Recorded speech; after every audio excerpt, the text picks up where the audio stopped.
The rain that evening was soft and quiet against the window pane. Andrew Foster stood at the kitchen counter, cracking eggs into a pan while white rice steamed beside him. 6-year-old Zoe sat at the table, smiling as if fried eggs and plain rice were the finest meal on earth. When the knock came, Andrew wasn't expecting anyone. He opened the door and went still. Standing in the rain was Olivia Harmon, Billionaire CEO, owner of the stone mansion across the street. And the look on her face was nothing like a social call. Andrew Foster had turned 32 in April, without ceremony. No cake, no balloons, just a handwritten card from Zoe, her letters still uneven. The word Daddy stretched across the front in purple crayon. He'd taped it to the refrigerator and left it there, where it had since curled at the edges from the kitchen heat. That was the kind of man he was. He kept things. He held on. 5 years earlier, Andrew had worked as a mechanical systems engineer at Halcyon Industrial Solutions, a mid-tier manufacturing firm that had made its name supplying automated components to larger industrial chains. He'd been good at the job, genuinely good. The kind of engineer who didn't just follow schematics, but understood why a system was designed the way it was, where the weaknesses lived before they became failures. He had a methodical mind and a quiet way of working that his supervisors respected more than they admitted. Then came the Meridian incident, a system failure that cost the company close to $4 million in equipment loss and regulatory fines. Andrew had flagged the anomaly 3 weeks before the collapse, sent 2 written memos, and spoken directly to his floor supervisor. The warnings went nowhere. When the failure arrived, someone had to carry it. Andrew was the name that appeared on the maintenance sign-off log for that quarter, and that was enough. He was let go on a Tuesday, without a formal hearing, and without severance beyond the legal minimum. His wife had left the year before that, not out of cruelty, but out of exhaustion and a growing distance neither of them had known how to close. She'd moved to another state. And by the time Zoe turned 2, the custody arrangement had settled into something workable. Andrew had Zoe full-time, and her mother called on weekends when she remembered. He didn't talk about any of this. There was no point. He'd moved into the house on Clement Street, a rented 2-bedroom with a cracked driveway and a boiler that needed coaxing every winter, and built a life around what remained. Zoe, and the work of keeping her fed, warm, and certain that she was loved. The work itself was humble. Andrew did repairs, leaking pipes, broken door frames, malfunctioning appliances, the occasional wiring job for neighbors who didn't want to pay the licensed rate. He was thorough and reliable, and charged less than anyone in the area. Some neighbors called him the fix-it man, with a fondness that masked the quiet condescension underneath. He was useful the way a utility is useful necessary, unremarkable, easy to forget. Zoe did not see him that way. To her, Andrew Foster was the smartest person alive. She said so often, with the absolute conviction only a 6-year-old can produce. She was small and bright-eyed, with her father's methodical attention and a gift for asking questions that landed like small arrows, precise, unexpected, and impossible to deflect. She was the architecture of his days. Everything else was scaffolding. The neighborhood on Clement Street occupied a strange social geography. On the west end, where the lots narrowed and the trees were old and untrimmed, sat a row of modest rentals peeling paint, chain-link fencing, garbage cans left at the curb a day too long. That was Andrew's side. On the east end, just across the 2-lane street that split the block, sat a different world entirely. 4 properties, each behind wrought iron or stone fencing, each with manicured hedges and security cameras angled at the entrances. The most prominent of them was number 14, a stone-faced Georgian-style mansion behind black iron gates, kept with the precise blankness of a property that was more asset than home. That was where Olivia Harmon lived. She was 28, and she'd been profiled in enough business publications that her name carried immediate recognition in financial circles. She had inherited a controlling stake in Harmon Capital Partners at 23 when her father retired, spent 2 years restructuring the portfolio, and then spent the next 3 years aggressively acquiring distressed companies, refining their operations, and selling at margins that made analysts revise their models. She was sharp, self-contained, and operated with a discipline that people who didn't know her mistook for coldness. To the neighbors on Clement Street, she was simply the woman behind the iron gates who drove a gray sedan and never waved. The social divide was not dramatic. It was simply present, embedded in small moments. When the neighborhood association held its annual street cleanup, Andrew brought Zoe and filled 3 garbage bags. Olivia's property manager sent a check instead. When the Hendersons, 3 doors down, threw a block party, Olivia was not invited because no one thought she'd come, and no one was wrong. When the mail sometimes landed in the wrong box, it was always Andrew who walked across the street to correct it. The gate code panel sat behind a speaker intercom. He always left the mail in the slot without buzzing. Zoe noticed Olivia once, early in the spring. She'd been playing in the driveway with a rubber ball when Olivia's car emerged through the iron gates at a measured pace, paused at the curb, then accelerated cleanly into the street. Zoe stopped bouncing the ball and raised her hand in a wave, the full-arm greeting of a child who sees no reason not to say hello to everyone. Olivia did not look up from the road. The car moved on. "She didn't see me," Zoe said. More to herself than to Andrew, who had been watching from the porch. Andrew said nothing. He'd seen the same thing Zoe had, the slight angle of Olivia's gaze. The measured forward stare that wasn't inattention, but something more like a practiced avoidance. He didn't explain this to Zoe. He just said, "Come inside, Bug. It's getting cold," and held the door open until she came in. At Zoe's school, the social hierarchy of the neighborhood had already filtered down into the second-grade classroom. Children carry what they overhear.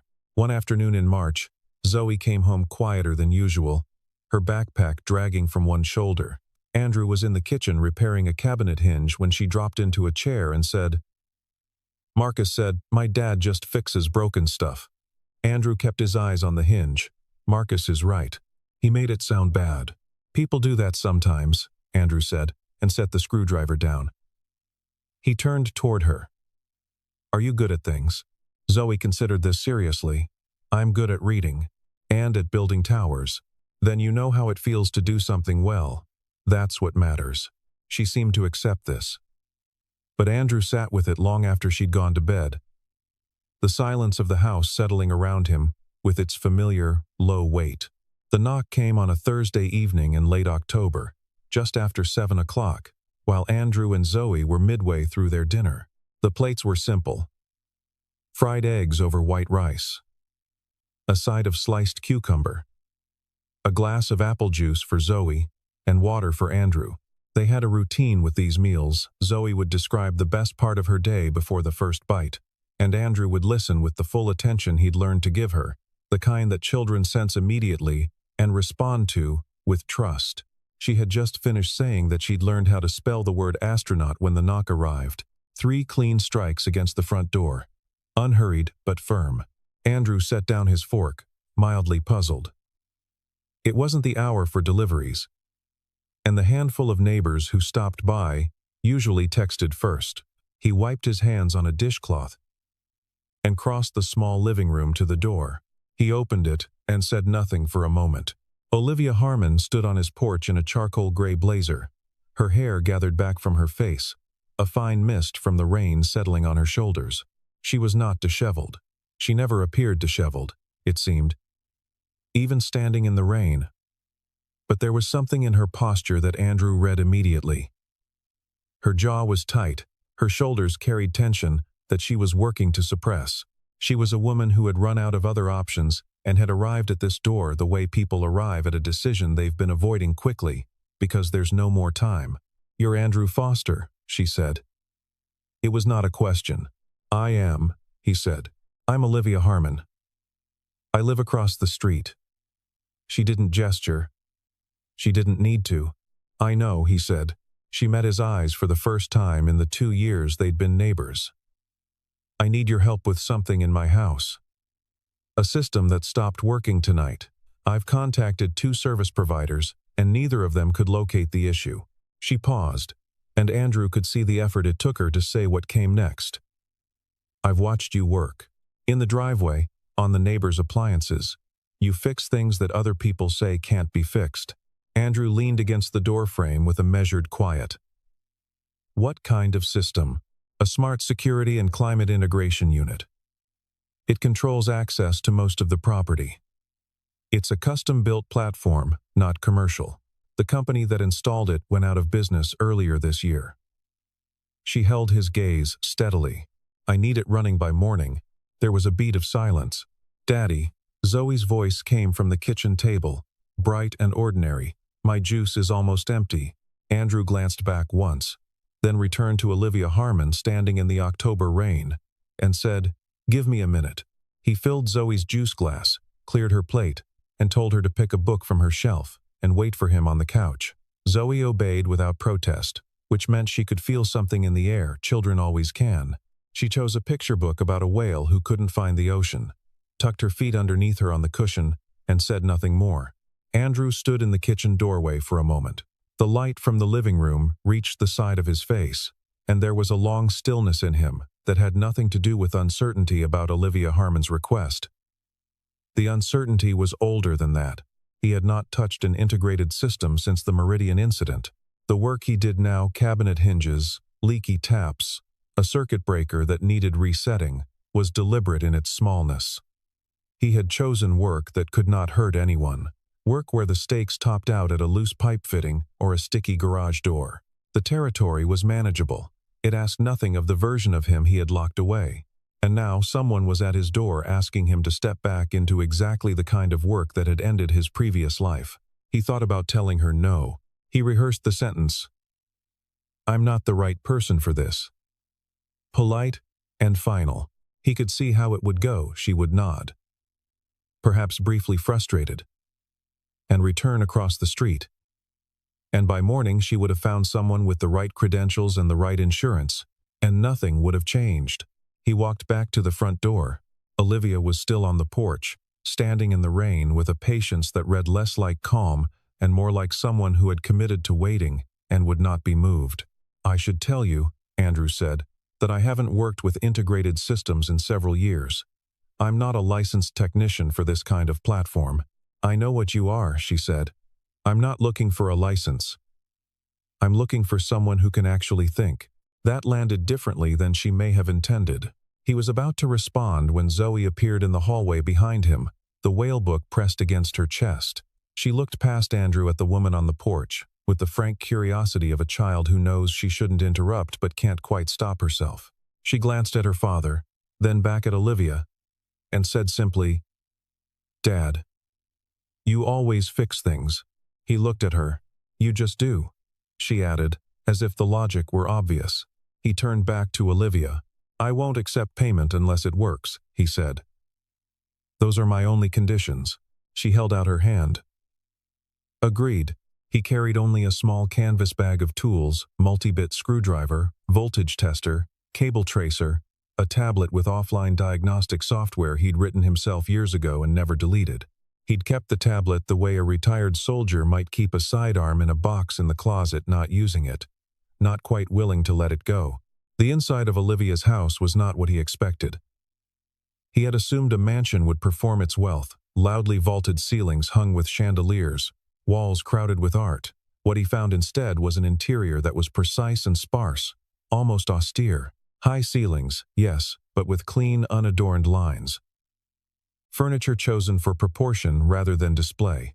Books arranged on shelves by size rather than subject, suggesting someone who had organized them once to look orderly and never revisited. It was the home of a person who spent little time in it. Olivia led him through a corridor to a room she called the system's hub, a narrow space behind the main staircase that had been converted into a server and control alcove. Two wall-mounted panels sat dark and unresponsive. Below them, a rack of network equipment glowed with partial activity, certain indicator lights blinking in sequences that Andrew recognized as error cycling. He set his bag down and looked at the panels without touching them. "What happened right before it went down?" he asked. "I received a firmware update notification at 5:30. I approved it." By 6, the panels were dark. He nodded slowly and crouched in front of the rack. He pulled out his cable tracer and followed the signal path from the central processor to the panel inputs, checking each relay in sequence. The hardware was intact. Every component was drawing correct voltage. Nothing was burned. Nothing was physically disconnected. He sat back on his heels and was quiet for a moment. Olivia watched him from the doorway. She had the discipline not to fill silences, which Andrew noticed and appreciated. "The hardware is fine," he said. "Then why isn't it working?" "Because the update introduced a command sequence that the control logic wasn't written to handle. The firmware told the panels to await a secondary authentication handshake that doesn't exist in this system's original architecture." He stood. Whoever built this platform wrote the original logic in a specific procedural order. The update was written for a different version of that logic. The two can't reconcile. She was quiet. That means the update itself was faulty. Not exactly faulty, incompatible. Someone pushed a universal update to a custom-built system without accounting for the variation. He opened his tablet and began mapping the control logic manually, tracing the procedural tree line by line. It was slow work, the kind that required holding a large structure in mind simultaneously while examining individual nodes. He'd always been good at it. He'd missed it without knowing he'd missed it. About 40 minutes in, he found something that stopped him. Buried in the second-tier process tree, beneath the authentication subroutine, was a handwritten override code, not part of the original architecture, not part of the firmware update. Someone had inserted it manually, and done so with enough technical sophistication to make it invisible to casual inspection. It was not a crash condition. It was a locked-in state, a deliberate immobilization designed to look like a malfunction. Andrew straightened slowly. "This system wasn't broken by a bad update," he said. He turned to look at Olivia directly for the first time since entering the house. Someone built a trap into it, and they waited for the update to trigger it. The silence that followed was of a different quality than the ones before it. Olivia's composure, which had held steady through the hour and a half of quiet technical work, shifted in a way that was small but unmistakable. She stepped into the room and stood beside him, looking at the tablet screen without touching it. "You're certain?" she asked. "I can document it if you need me to." "The code is there. It didn't come from the original installer, and it didn't come from the firmware release. Someone with access to the system architecture added it manually." She was quiet for a long time. Then she said, "Can you disarm it?" "Yes," he said. "But I want you to understand what you're asking. If there's a legal question attached to this, if this constitutes evidence of tampering, removing it means that evidence is gone." She looked at him carefully. "You're not just a repair technician. I told you I wasn't. I thought that was modesty." He held her gaze without response. "What's your background?" she asked. And the question carried a quality he hadn't expected, not the interrogative sharpness of a CEO conducting due diligence, but something genuinely curious, almost careful. "Mechanical systems engineering. I worked for Halcyon Industrial Solutions until about 4 years ago." He said it the way people state facts that have long since been accepted, without heat, without apology. The change in her expression was subtle but impossible to miss. Her brow drew slightly inward. Something clicked. "Halcyon," she repeated. "That was the Meridian contract failure." "Yes." She looked at him for a moment in silence. Then she said, "I acquired Halcyon's remaining assets in a restructuring deal 18 months ago. I have access to their historical incident files." Andrew said nothing. "The Meridian failure," she continued. Slowly, as if she were working it out as she spoke. "I read the summary report during due diligence. The sign-off engineer was dismissed." She paused. "That was you." "Yes," he said again. "The report concluded it was a maintenance oversight. The report was wrong." He said it plainly, without anger, the way someone states a fact they've said before, in private, to no one. "I submitted written warnings 3 weeks before the failure. 2 documented memos to my floor supervisor, Marcus Reed. They were never acted on. When the failure was investigated, Reed was 6 months from retirement, and the head of operations had approved the budget cut that created the vulnerability. I was the lowest-ranking name on the sign-off chain." Olivia studied him. The room was very quiet. "Reed's name appears in Halcyon's internal files," she said. "He retired 4 months after the Meridian incident." She paused. But the head of operations at the time, a man named Gerald Holt, was promoted. Andrew felt something shift at the center of him. Not with shock, but with the dull, recognizable weight of a truth he had already carried. Now being confirmed by someone outside himself, for the first time. "Holt is currently the senior operations director at Harman Capital's manufacturing division," Olivia said. Her voice was very even. "He was transferred into that position when I finalized the Halcyon acquisition." He looked at her. She met his eyes. Neither of them said anything for a moment. Outside, the rain had picked up against the windows, a steady, insistent sound that filled the room without filling the silence between them. "Disarm the trap," she said finally. "I'll document everything else." He turned back to the tablet and got to work. Olivia moved quietly and purposefully once her mind was made up. That much became apparent to Andrew in the days that followed. She pulled the Halcyon acquisition files from her company archive and reviewed them personally, which she would not have done for a legacy acquisition under normal circumstances. She requested the original incident report from the regulatory body that had reviewed the Meridian failure, and she had her legal team conduct a quiet audit of Gerald Holt's activities during the transition period following the acquisition. What they found was not complicated. It was simply buried. 3 separate instances in which Holt had signed off on system diagnostics that were later flagged by other engineers as incomplete. A signed memo from 18 months prior, in which a junior engineer on his team had raised concerns about inherited infrastructure documentation concerns that Holt had marked as resolved without evidence of resolution. And, most significantly, a chain of internal correspondence from the weeks following the Meridian failure in which Holt and Reed had communicated in terms that were careful and oblique, the language of 2 men managing a narrative rather than investigating a problem. Andrew did not know any of this at first. Olivia did not call him. She went about it the way she went about everything systematically, without seeking approval or input, from a posture of absolute self-reliance. He found out through Zoe, in a way. 3 days after the night at Olivia's house, Andrew was at his kitchen table reviewing a handwritten estimate for a bathroom repair when his phone buzzed with a notification from Zoe's school. The message was brief. "A behavioral incident during afternoon recess. Please contact the office." He called immediately. The teacher relayed the facts without embellishment. Zoe had been in an argument with 2 other students on the playground, one of them a boy named Derek, a 3rd grader who had apparently been a recurring presence in Zoe's social world, had said something that led Zoe to shove him. Not hard.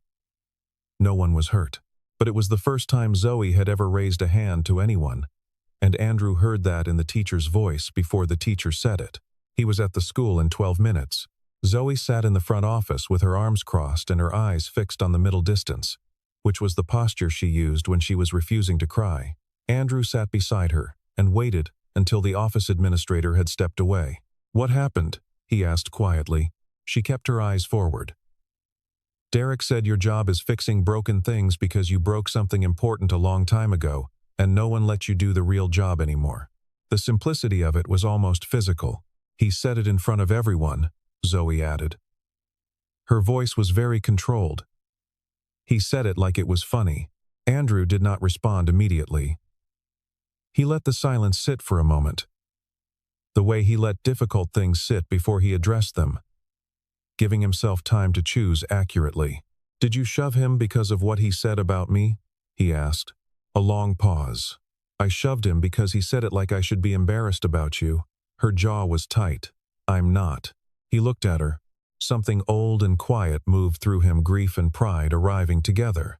The way they do when a child understands something at 6 that took you years to accept at 30. "I know," he said. He drove her home without another word about it.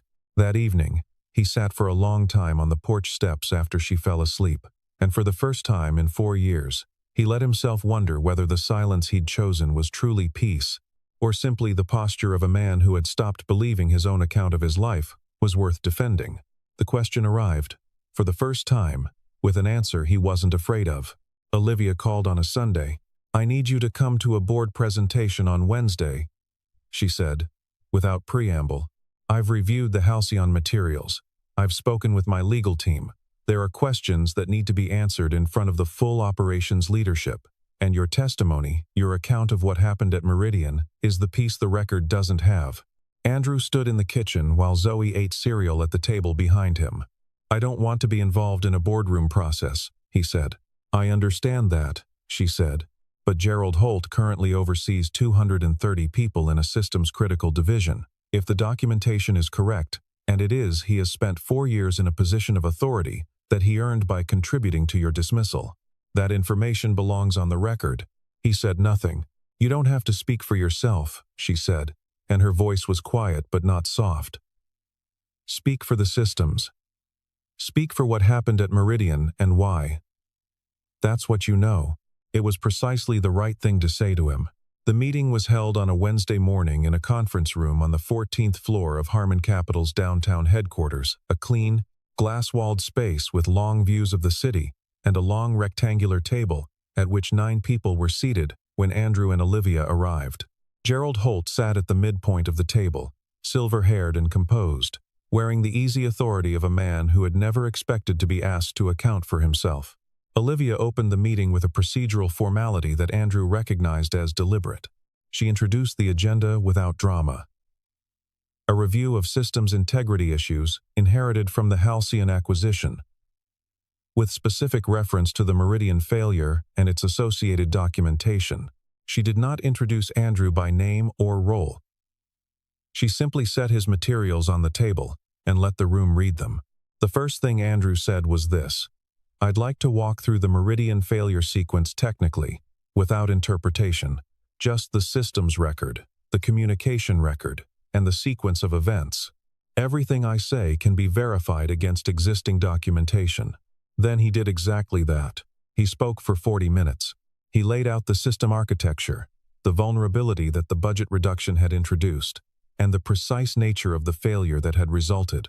He showed the maintenance log that bore his sign-off, and, beside it, the 2 internal memos he had filed in the weeks prior, memos that had been logged, acknowledged, and never acted upon. He showed the communication chain between Reed and Holt in the weeks following the failure, and he did not interpret it. He let the words speak. Midway through, Holt attempted an interruption. "These documents don't establish—" "Let him finish," Olivia said. Her voice did not rise. It simply closed the space. Andrew finished. When the room was quiet, Olivia addressed Holt directly.